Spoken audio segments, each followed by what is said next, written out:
So we leave Disney today.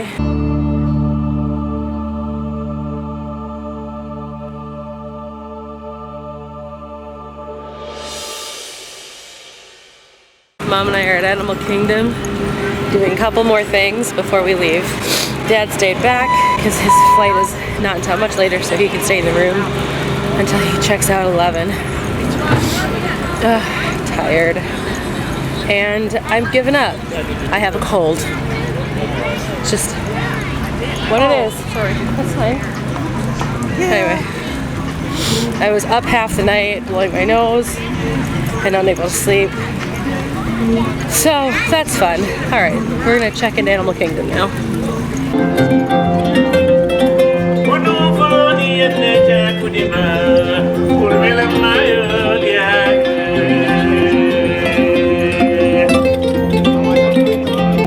So Mom and I got to ride Expedition Everest one last time. Now we're about to use our fast pass to get on to Kilimanjaro Safari. And then we're gonna go see the Festival of Lion King, and then we're gonna have some lunch and head out. That's the plan. All right, let's do it.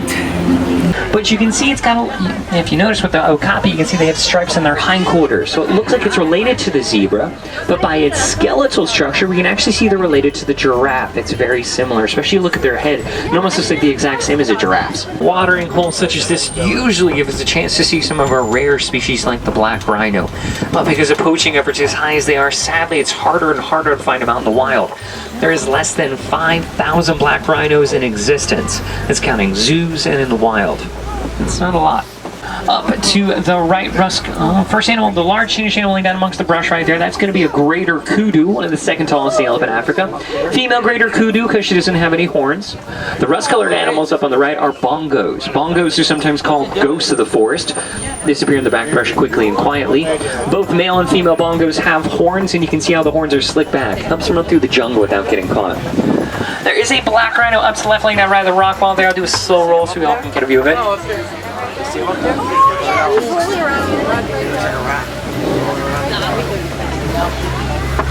Coming up on the left over there, the large black white bird is the saddle-billed stork. Stands about 5 feet tall with a wingspan of about 8 to 9 feet. That's as wide as this truck. Now, hippos are largely nocturnal. They're going to come in onto land at night in order to graze upon the grass that's along the riverside. One hippo in one night can have around 150 pounds worth of vegetation. Helps them get up to the max size, about 5,000 pounds, you know, give or take 500 pounds. Now we're going to be crossing the Rickety Bridge, and those are Nile crocodiles down there. Nile crocs grow 18 to 20 feet long, jaw strength more than 2,000 pounds per square inch. Can and will take down prey like zebra wildebeest. A lot of times you see with their jaws open, that just helps them regulate their body temperature. Gorgeous animals. So let's see if we can get another view of that tower. Oh, there we go. There's one up ahead here. Now, give you a little bit of a better understanding about giraffes. There are multiple different subspecies. How you tell the difference is the pattern that they have and the build that they have. Yeah, not all giraffes are going to be the same height. So coming up on the right, you can start to see that pattern. You notice it's like this dark, jagged leafed edge. That's going to be a Maasai giraffe. Good way to remember Maasai, kind of think messy because the patterns are regular-like. Very different from, say, a reticulated giraffe that's got that lighter, rounded edge pattern that more people are common with knowing. Well, coming up on the left, laying down in the very large cave, one of my absolute favorite animals, African painted dogs. Now, African painted dogs may be cute, but they're one of Africa's most successful hunters. They're going to work together in packs to take down prey, and one of their techniques is just to kind of keep chasing the prey until it falls down from exertion. They have a 90% success rate compared to a lion's 20% success rate. Now, because of that, their eating style is actually different from hyenas and lions. The old, the sick, and the young feed first before the healthy to take care of them. Yeah, that's very good. Brown and white antelope coming up on the left here are sable antelope. Ever charged at by a predator, drop to their knees and lower their 5-foot-long horns to defend themselves. Coming up on the left here, we have a mountain zebra. Now, mountain zebra are different from a Grevy zebra or also different from the common or grand zebra. They have broader stripes on their hindquarters. They also have a dewlap that hangs from their neck to cool them down during the hot months. Giraffe and zebra are staring off. Okay, whatever. Large earthen mounds around here are termite mounds, hard as concrete. Elephants love using them as a scratching post. They're worn down over time, kind of like some of those to the right. You're going to see smaller animals like springboks or Thompson's gazelle climb on top and use them as a lookout point for any predators trying to hide in the grass. Most of the activity looks like it's up ahead, but still kind of keep a lookout for those giraffes that kind of tend to hide amongst the trees. Coming up on the right, grayish animals are wildebeest, one of the animals that participate in one of the largest land animal migrations in Africa. What's amazing about wildebeest is they go like 5 days without a drink of water. Helps them out when they're migrating. Cattle with the extremely large horns are Ankoli cattle. Those horns are around 5 to 6 feet long from tip to tip. They're going to circulate blood around the horns to help regulate their body temperature, kind of like a natural radiator. Average pregnancy of a giraffe is around 14 months, and then their babies are born around 5 to 6 feet tall. Get up to an average adult height around 18 to 20 feet, making them one of the tallest of land animals. Large Danish animals off to the right are Patterson's eland. Eland, the largest antelope in Africa. We are heading towards elephant country. One of the ways that we can tell is there's a lot more fallen trees around here. Elephants are social creatures. Females and their young stay together for almost an entire lifetime. Male elephants, on the other hand, when they're getting older, around 13 to 15, they're going to go off on their own or stick together with other male elephants in very loose herds. So if you ever see young elephants around, usually a predominantly female herd. Mandrills over to the left right there. Mandrills are one of the most colorful monkeys. Males will be around 100 pounds. You can always tell the dominant male, he's a lot bigger, a lot more brightly colored. So with this elephant around, we're going to head over towards the red clay pits. It's kind of like this gathering place for elephants.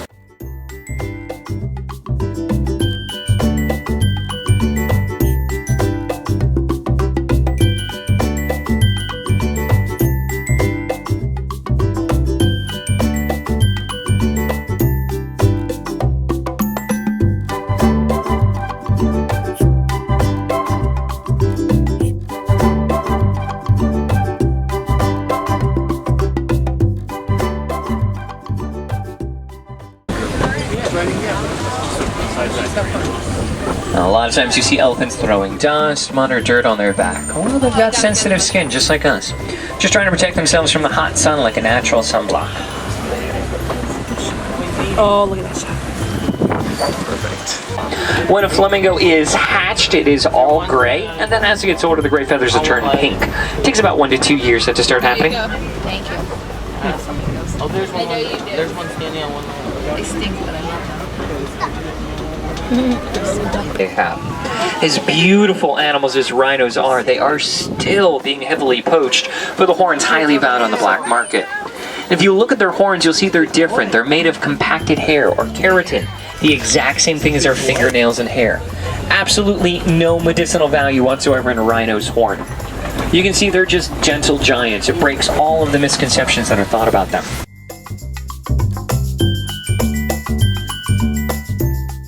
They are one of the few big cats that can purr. I don't suggest going up there and checking it out, but they can do it.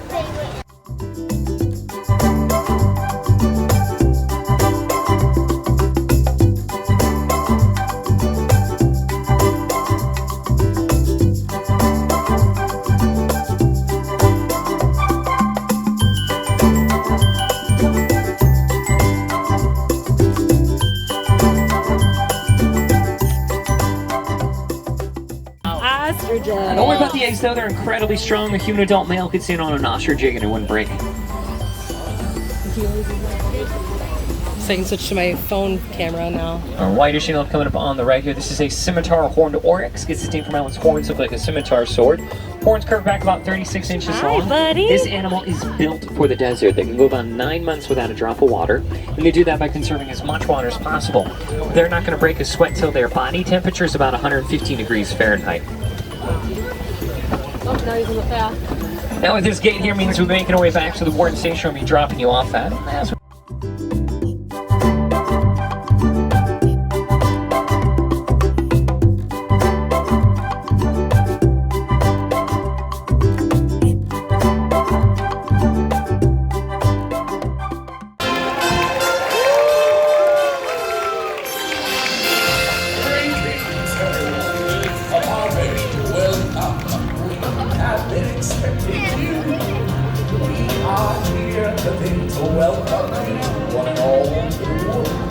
festival of the lion.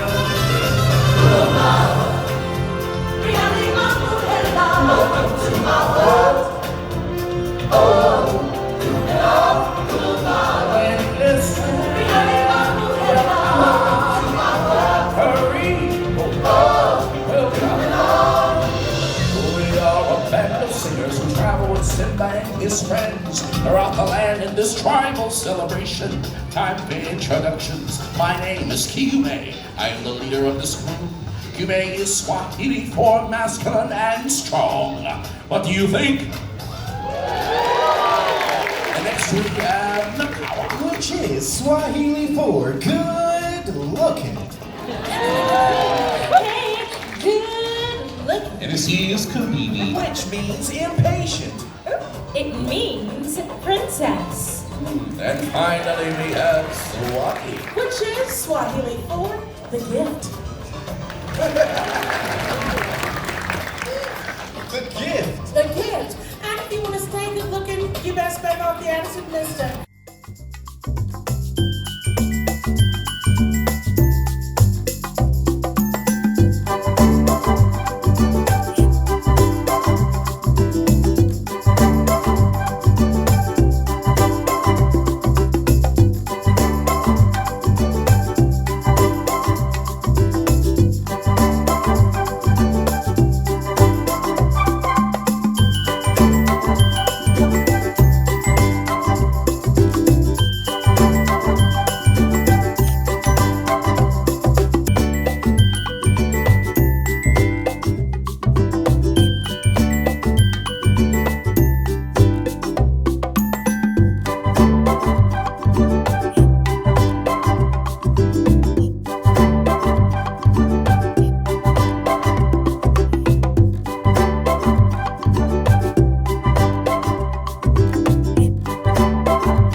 From there you can see Expedition Everest, but it looks like a real mountain off in the distance.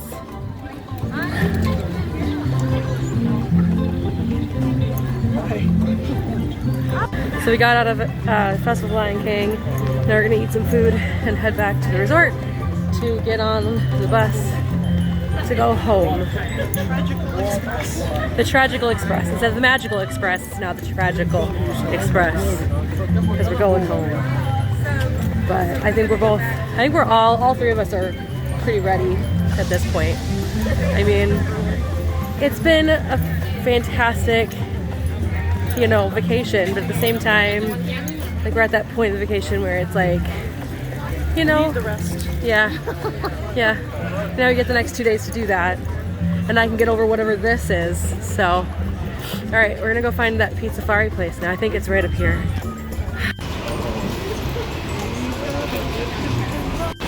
Time to go.